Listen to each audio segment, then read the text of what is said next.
Thanks so much for that, Parma. And we just saw in that report how villagers are very concerned about this change of definition of Aravalis and what it could mean with the Supreme Court accepting it. There are fears that this could open up large tracts of the Aravalis, of these forests for development and all kinds of activities. The minister claiming that these fears are unfounded, that 90% of the Aravalis will remain protected. But as you can understand, there's a lot of distrust as well, because for years activists, and I'm joined by so many activists here in Gurugram from Delhi and Gurugram, have been fighting to save the Aravalis, various forest tracts, be it the Mangarbani forest in Faridabad as well. And now we're going to talk to them about what the government has claimed, this latest claim, as well as the fears given this acceptance of the new definition of the Aravalis. And I'm joined by Mr. M.D. Sinha, who is a former forest officer, so I think he knows best how the system works. What are your fears, and Mr. Sinha, and also what about what the minister has now said, and the government is saying that these fears are not valid?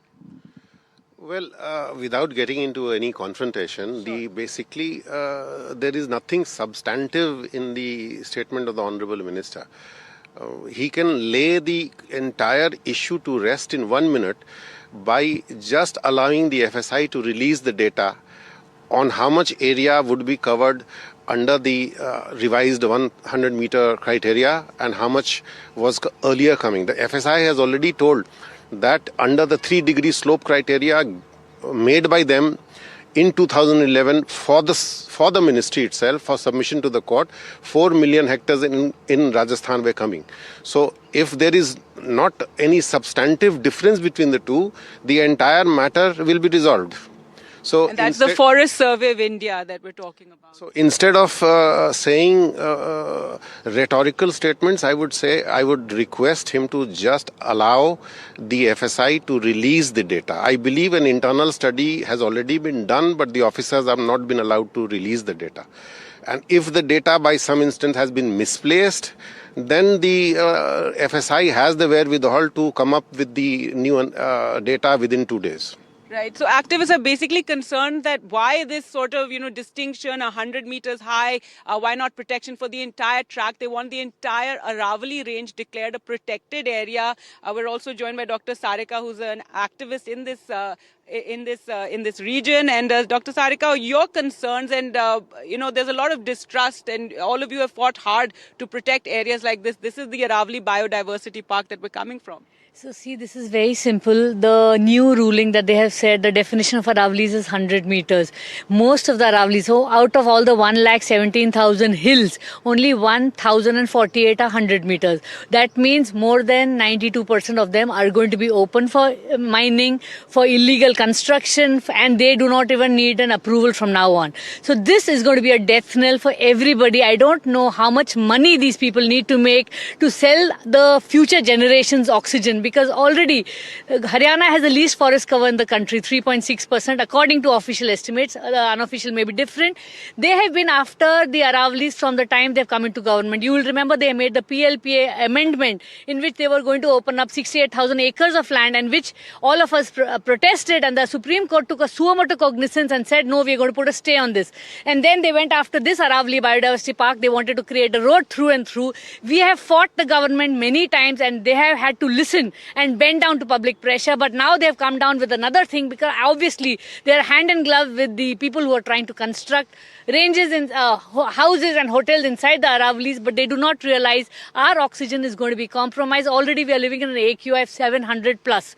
I have seen patients. Almost every second house needs a nebulizer in Gurgaon today. And now you're going to need oxygen masks because you're not going to be able to live in the city if this happens. So as you can see, massive concern. There have been protests from Delhi, Gurugram, all the way till Udaipur, because that is the entire range of the Aravalis. And I have to say, it comes to all governments. We can't just say one, because I've seen for several years now, for 20 years, Vijay, you've also been a part of this activism in protecting forests, especially the Aravalis, and ensuring that we have the, various tracts are saved and regenerated. Your comments on, these fears now about the Aravalis being opened up for development?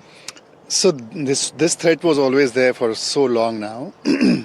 Now I think as Sinha Saab has said, it's important that the ministry comes up with the data out in public domain and for everybody to see. Doodh ka doodh, pani ka pani ho jayega. There is no anything else we want from the government. They are committed to protecting Aravallis. We are committed to protecting Aravallis. Everybody is committed to protecting Aravallis.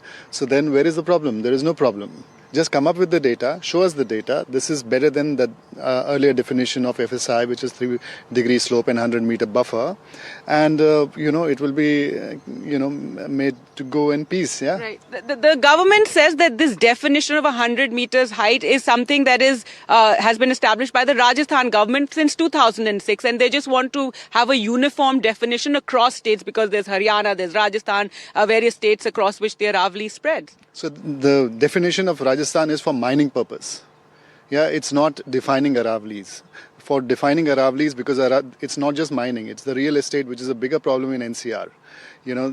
We are fighting. There are so many cases going on in illegal constructions and land being encroached and deforestation being done in the NCR areas. Illegal mining. There are already cases in NGT and now in Supreme Court on illegal mining going on in the NCR region. In fact, this particular case is also to do with mining, and that is what the Supreme Court is, listening to, the petition against it. Yeah, so the definition of 100 meter was a criteria that Rajasthan followed, and they are not ready to dilute it. That's the problem. Because we can't have the same uniform definition for NCR, which is much lower in height, where we are hills are, except for Jhir forest maybe and few other forests, we won't get any other area. Whole of Delhi anyway is under 100 meters. Whole of Gurgaon maybe and Faridabad is under 100 meters. So what are we saying? Are we saying that we are open for real estate and mining in these districts? All right, and this criteria was actually brought about by the Congress government in Rajasthan at the time, and now, of course, we've had a lot of protests. There are also, concerns that political parties might be hijacking all these protests. But Sangeeta, do tell me, you've also worked with children. You've been very active in this area to save forests and ensure that no encroachment takes place. Hi Gargi, yes, as you have rightly put out that we all are fighting different governments. It's not one government. Each one is like ready to make it, to get a kill. And we have been protesting and trying to fight to get the Aravalis restored and forget about adding to the mining, whereas the different governments are always trying to expand the mining area, their construction area. A very good example, if you can see, we are standing in a lush green forest. This was a quarry. This was a barren quarry when after mining had been stopped, and this was handed over to the citizens. And IIM Gurgaon started the reforesting and the rewilding of this area, and you can see how beautiful it is. This is what citizens want. They don't want more problems. They want more solutions. So whether it is XYZ government, we are not bothered, and that's the reason when nobody heard, Aravali Bachao Citizens Movement was formulated, a trust was formulated, and like Vijay said, we have been fighting multiple cases because it's literally like a hide and seek. We fight one case, they pitch another one at us. So we have been like fighting different cases and trying to protect this for us, for the citizens. It's not my individual thing. And that's why I think citizens have to come down and demand their right for a clean air, clean society, we cannot be encroaching on our and it's been incredible to see the kind of citizen uprising. Mr. Sinha, I'd like to end with you again. What is it that we are now demanding? What is it that all of us, all the activists are demanding from the government? Matter is very simple. If the government really wants to be very transparent about it, come out with the data. The assertion before the Supreme Court that the 100-meter criteria will include more area doesn't seem to be correct as per the data available with us in the domain. Many of us have worked in the Aravallis for the last 30-40 years.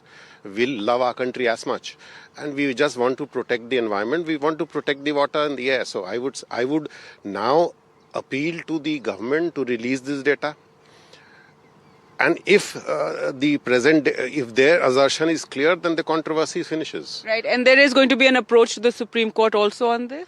I'm not aware of that, but if the order of the court has been based on misleading facts, then the court will have to review it. Right, I believe there are, just to end, there are some petitions that are going to be brought before the Supreme Court.